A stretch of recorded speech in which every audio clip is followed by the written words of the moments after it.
خالق الا وجهه له الحكم والیہ ترجعون۔ عربی کا ایک شعر ہے، ولدتک امک یا ابن آدم باقیا والناس حولک یضحکون سرورا فاعمل لنفسک ان تکون اذا بکوا فی یوم موتک ضاحکا مسرورا۔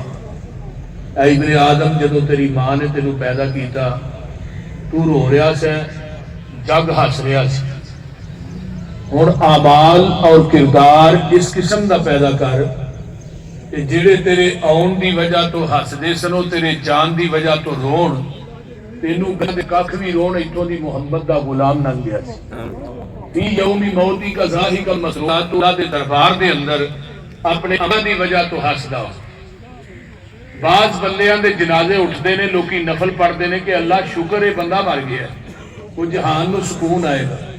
تے بعض دے جنازے اٹھدے نے، انہاں نو گلیاں دے ککھ بھی روندے نے، ہر اکھ شکبار ہوندی ہے جڑا با انسان دنیا تو جاندا ہے۔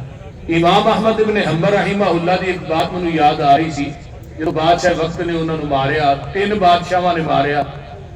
ایک بادشاہ کہنے لگا مولوی صاحب تسی اپنی ضد تو باز نہیں ہوندے، انہیں کوڑے وجدے نے پھر بھی کہندے ہو القرآن کلام اللہ، قرآن اللہ دی کلام ہے، تھوڑی کوئی آن کے ملاقات نہیں کرتا، تھوڑا ملتا نہیں، چڑھاندا نہیں۔ تو امام صاحب نے کوئی بات کہی سی، تیری میری قدر دا پتہ ادھر لگنا ہے جدے اٹھن گے۔ تو بادشاہ مرے دارے چوک جو دی چار پئی پئی ہے، کوئی کرنے والا کوئی نہیں۔ امام احمد رحمہ اللہ دا جنازہ اٹھیا، 20 بندے نے جنازے شرکت کی تھی۔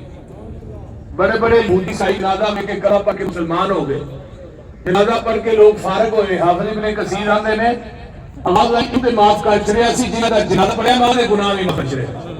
تو بھائیو، اسی لوگ تے اپنے گناہ یقیناً حضرت سلفی صاحب دا، مولانا عتیق اللہ سلفی صاحب دا جنازہ پڑھنے واسطے اپنے گناہاں نو بخشان واسطے اتنے بڑے ولی اور اللہ دے یار جدوں بھی ملنا انہوں کہنا جی نام سے شامل ہے، میں تہجد ٹائم جنہیں خطابان نے انہاں واسطے دعاواں کرنا، جنہیں رات سفراں چ رہندے نے، جتوں دنے کو نہیں لنگدا اتوں رات نو گزردے نے۔ تسی اللہ دے دین دی تبلیغ کر دو، اللہ دا قرآن سناتے ہو، تھوڑے واسطے تہجد چ دعاواں کرنا۔ تو اس واسطے بہت بڑا علم سجائی ہے۔